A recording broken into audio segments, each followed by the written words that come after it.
Buenos días, muchísimas gracias al Inter-American Institute for Democracy, a todos y cada uno de los presentes y especialmente a mi compañera reconocida también heroína por el Departamento de Estado, Rosa María Sendón, quien nos está siguiendo desde Barcelona, España. Yo quiero comenzar diciendo que la trata de personas es el delito que conculca absolutamente todos los derechos humanos. Todos. Este es un delito que ha crecido tanto que ya no le es suficiente una estructura criminal internacional. Este es un delito que a la fecha mueve más de 150.000 millones de dólares. Y en este momento son 50 millones de personas las que están siendo explotadas con alguno de sus fines. 50 millones de personas. Si lo reducimos a mi país, Bolivia, son 4 o 5 Bolivias completas que en este momento están siendo explotadas. Estos datos son dados por la Oficina de Lucha contra el Crimen y el Delito de las Naciones Unidas. Por lo tanto, estas organizaciones criminales también, junto con la globalización y el desarrollo tecnológico, han comenzado a unirse y a crear sus redes. Pero estas redes necesitan ahora de la presencia y de la protección de estados completos, y a estos estados los vamos a denominar estados criminales. Voy a dejar abierta una pregunta que yo misma no la puedo responder. ¿Es el crimen el que ha llegado a la política o son los políticos los que se han vendido y se han vuelto criminales? Pero esa es una de las características de los estados de los que hoy estamos hablando, que llegan al gobierno con etiquetas ideológicas, pueden ser de izquierda o de derecha, pero que una vez en el gobierno comienzan a conculcar también los derechos de los ciudadanos y comienzan a desestabilizar la institucionalidad y a hacer que todos los órganos de poder dependan de una persona que puede ser el jefe de la mafia o puede ser el títere de la mafia que lo ha puesto en el cargo. Estos estados criminales, por lo tanto, no tienen independencia de los órganos de poder, mucho menos de los órganos de justicia. Por lo tanto, los cargos públicos se convierten en etiquetas o en máscaras de impunidad. Estos estados permiten no solamente la presencia del narcotráfico, de la trata de personas y de todos los delitos conexos y relacionados. También se relacionan entre ellos para seguir interviniendo otros países y para tener el respaldo de la banca, del empresariado, de los propios estados para poder realizar el lavado de dinero que generan estas mafias y estos delitos. Entonces, yo estoy aquí para denunciar todos los datos que pude obtener desde mi caso particular, que me movió a meterme y especializarme en esta problemática, pero voy a hacer referencia a cargos o a otros casos que son de conocimiento público y que actualmente están en la prensa. Y voy a referirme como ejemplo al caso Loan, que actualmente está siendo muy conocido y está desnudando el grado de corrupción, de complicidad y de criminalidad de las autoridades en Argentina con el caso del pequeño Loan. Ayer hubo un operativo en Brasil en el que después de un gran tiroteo se recuperó 4 de 14 menores retenidos.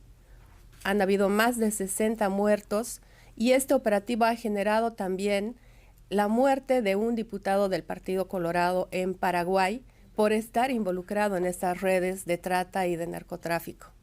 Podemos hablar también del turismo sexual en las playas del Carmen, en México, o en Rurrenabaque, Bolivia, donde también sucede con la complicidad de las autoridades.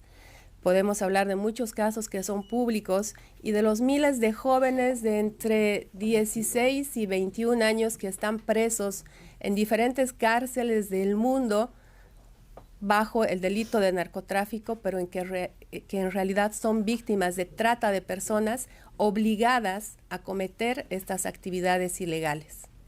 El caso Loan está desnudando todas estas redes de corrupción y es a esto a la que le tenemos que prestar la mayor atención si es que queremos hacer algo al respecto. Yo sé que muchos podemos hablar de lo que está sucediendo, pero la pregunta y la responsabilidad para cada uno de nosotros es ¿cuál es mi grado de responsabilidad con lo que está sucediendo y qué podemos hacer para que esto pare? El año 2012, mi hija Sarlet fue secuestrada en la ciudad de La Paz. Era un día lunes al mediodía. Desde el inicio, muchos de los indicios de lo que sucedió con ella no fueron esclarecidos. Se tiene, por ejemplo, el detalle de llamadas del día de su desaparición. Se borró totalmente desde la empresa telefónica donde ella tenía registrada la línea. ¿Qué delincuente común tiene acceso para poder borrar un detalle de llamadas en una empresa privada? Y así otro tipo de datos que fui obteniendo a través de la investigación privada, porque lógicamente, yendo por la vía formal, no obtuve más que trabas para la investigación.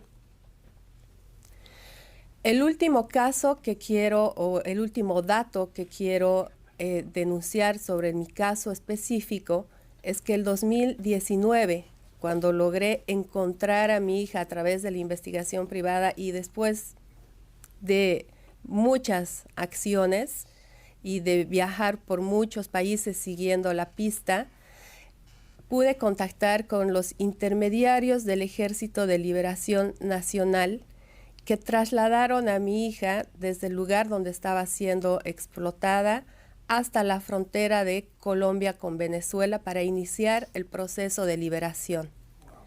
Y fue ahí que me dijeron que fue desde el SEBIN de Venezuela que le habían cambiado la identidad en 4 oportunidades y que actualmente la trasladan con pasaporte y con identidad venezolana. Ella es boliviana. En Bolivia, hasta hace muy pocos años, no se tenía todo el sistema biométrico de identificación y mucho menos para los menores de edad, porque simplemente el ciudadano cuenta cuando va a realizar un voto, pero los menores de edad estaban totalmente desprotegidos. Por lo tanto, esta es uno de los aspectos que debemos tomar en cuenta. Métodos de identificación, bases de datos de sangre, de ADN o de cualquier otro método que nos sirva para identificar a estas víctimas. Y también otra serie de medidas legales que desde los organismos internacionales podemos tomar en cuenta para hacer la persecución de este tipo de delincuencia.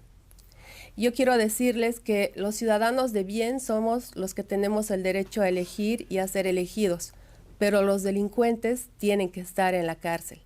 Y quiero hacer también un llamado a la ciudadanía de bien para que rompamos estos círculos de violencia y los transmutemos de círculos viciosos a círculos virtuosos en los que prime el respeto a la norma, a la ley, al Estado de Derecho, pero sobre todo el respeto al libre albedrío y a la libertad. Muchas gracias por su atención.